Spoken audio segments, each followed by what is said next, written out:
see dead people. Do any of them have driver's licenses? They might be in New Jersey.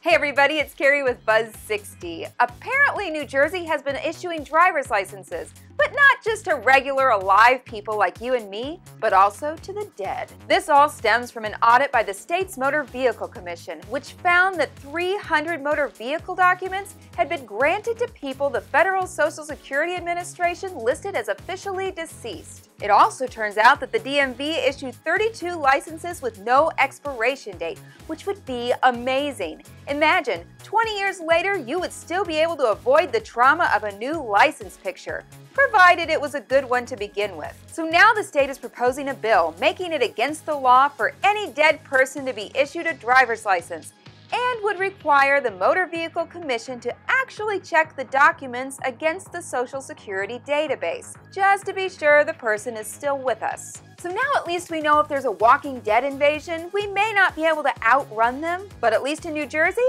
we'll be able to outdrive them. Buzz60, now you know, pass it on.